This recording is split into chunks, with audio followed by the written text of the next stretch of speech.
What's up, guys? The red light is on. David Van Auken, Ashlee Evans-Smith, the Rebel Girl. We're back. We missed out a week. Everyone missed us. I know. We're back. So good to see you again.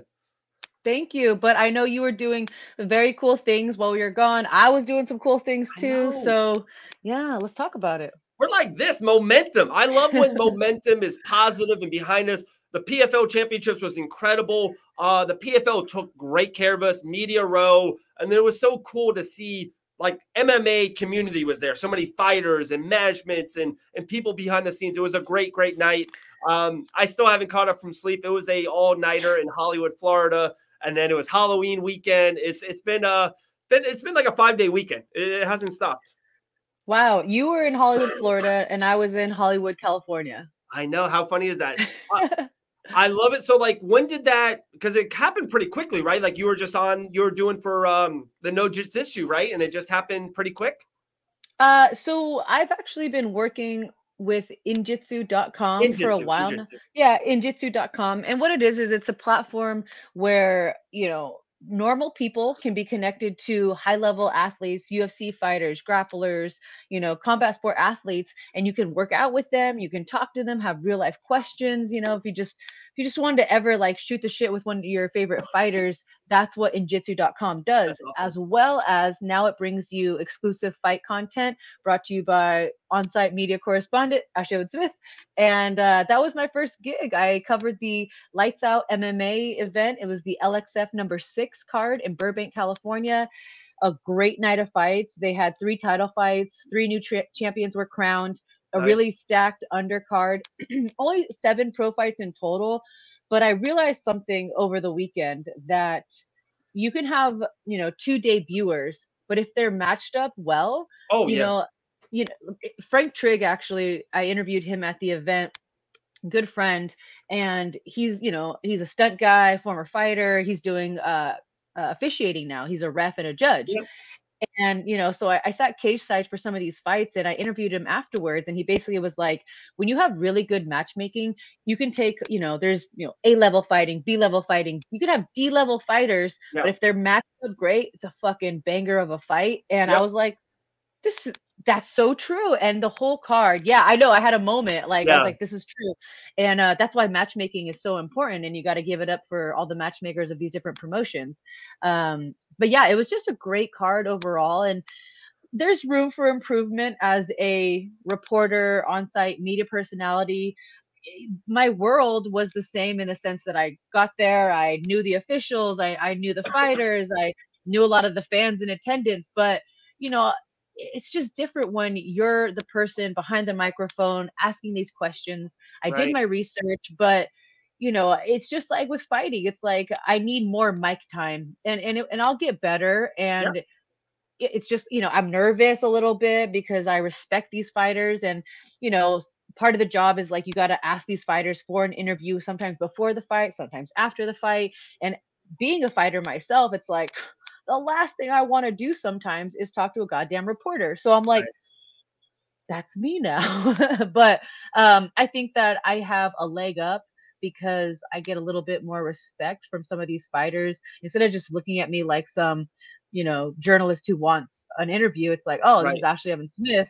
She understands where I'm coming from. I'm going to talk to her. And so I really appreciate that from a lot of the fighters this weekend as well. That's awesome. And it's so true. Like, no one realized that as a fighter, you say it all the time, how you wrestled your whole life and that's how you got into it. And then you had an amateur career and you spar and you train, and you spar and you train, and then you work jiu-jitsu, and then you become a pro, and then you have a training camp. Like, there's not a training camp, or at least you and I didn't go to like school as a training camp to hold a microphone and interview a fighter. And like, it's very quick, it's very raw, and like, the best way to learn or the best way to get better at it is to freaking do it. And it kind of sinks at the beginning because like you don't want, it might be like the biggest moment of their life in jiu-jitsu match, and they won and their family's there and it's so big. And for us, it's like we're trying to learn, but it's like, I don't want to fuck up their moment. Like this is a big thing for them. Like that's what I feel like. Even sometimes even amateur fighters, it's like they're having like the best moment of probably their MMA career, because they're probably not going to be a successful pro or a UFC fighter.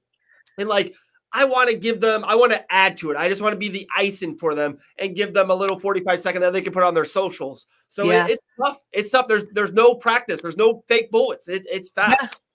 A perfect example, just like what you said, I have a fighter friend who his name is John Paul Bosnoyan, and it's a hard name to say. He actually changed it. It used to be like Le Bosnoyani, and but anyway, he's 3-0 now, and he just I think it's 3-1, but he just won the lightweight belt for Lights Out MMA.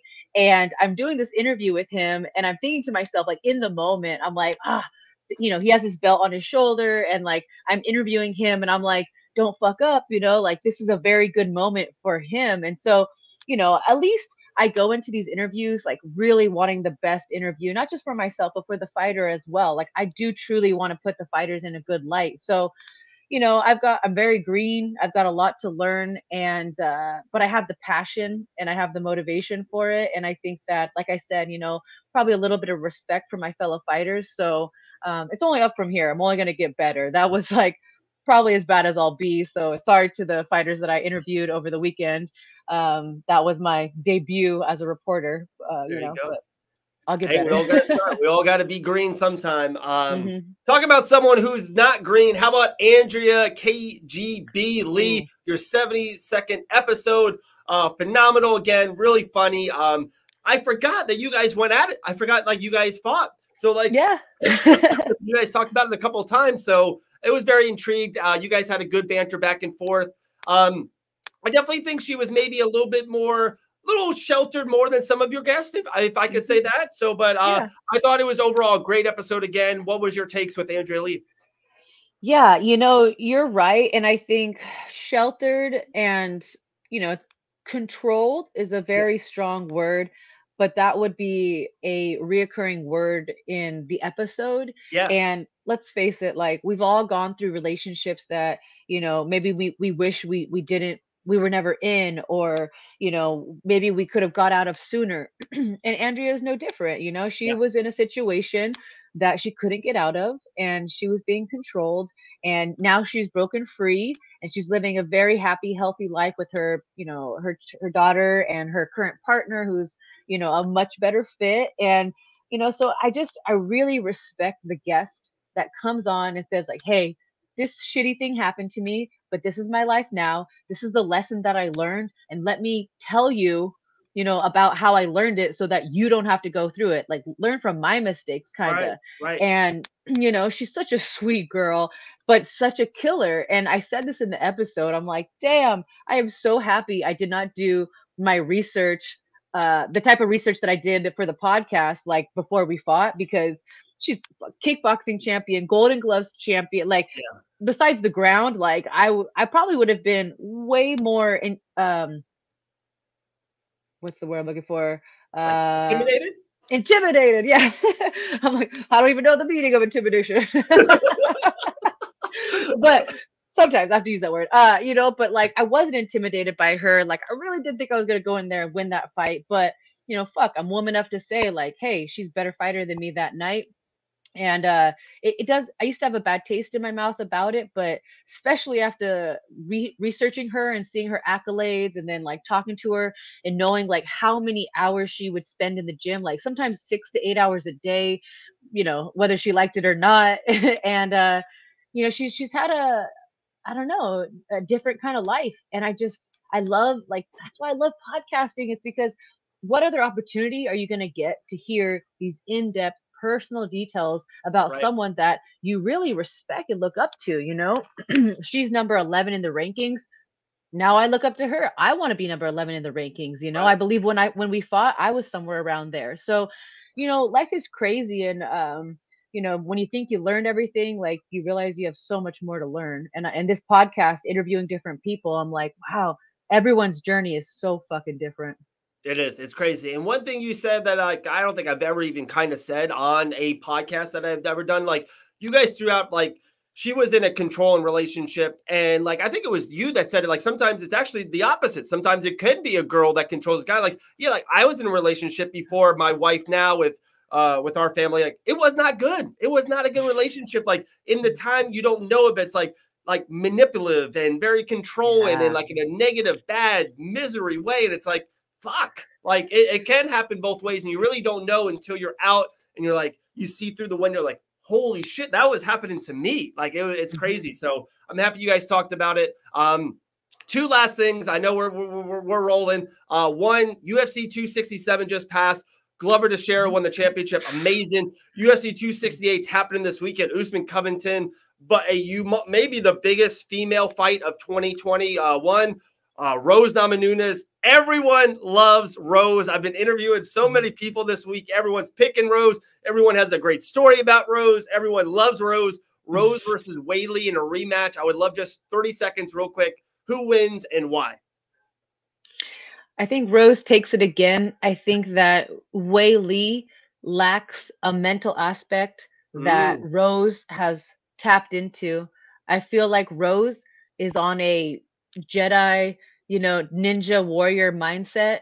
She believes she's the best. And if you can truly get to that point, there's a lot of people out there that say that they think they're the best, but they don't. There's a lot of self-doubt in there. And, I don't know how to get to where Rose is mentally, but she's there. And I think that now that she's there, she is the best. And I don't think Weili's going to win this fight. There you go. There you go. I don't know when everyone's going to see this or hear this, but I do want to kind of have fun in saying this. You were a guest on the Banana and Bee podcast, 6th episode ever, first guest ever. We are so happy to have you.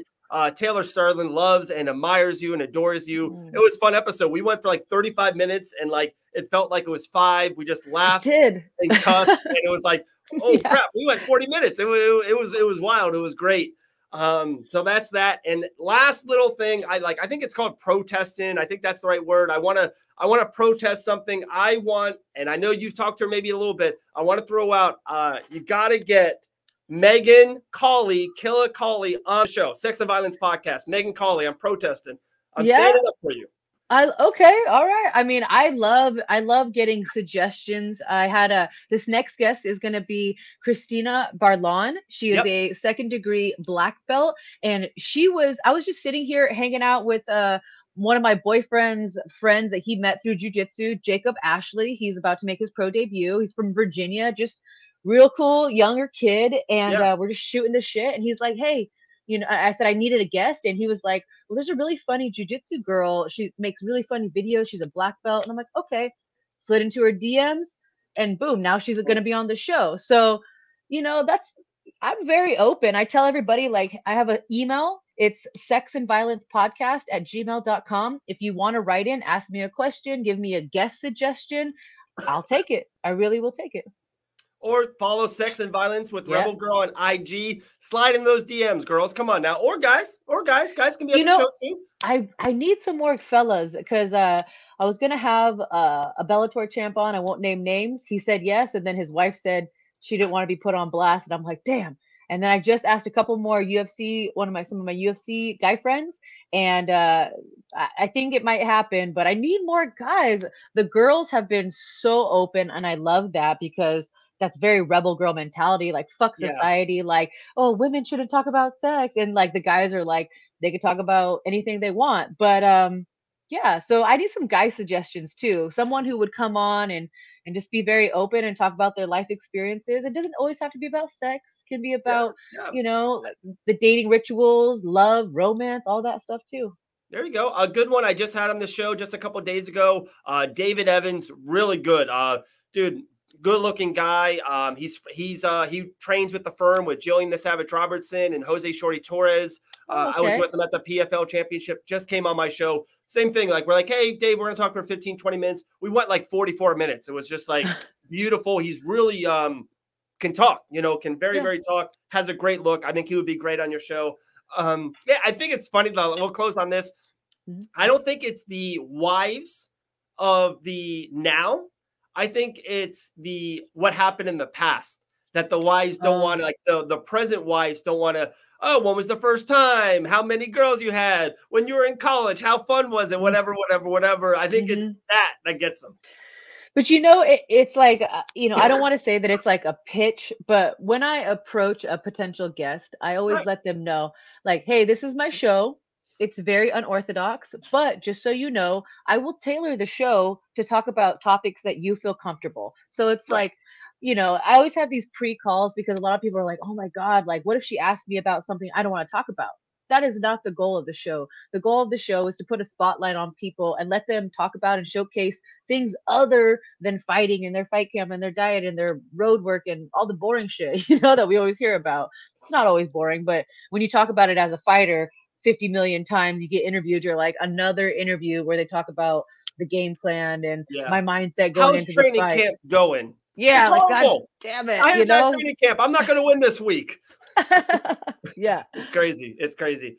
Absolutely the best. Ashlee Rebel Girl Evans-Smith, episode 72, KGB. Episode 73 is coming out a couple days. And there goes the ring light. You pulled the Taylor Starlet. The ring light is off. Guys, we are out. David Van Auken, Ashlee, have a good day.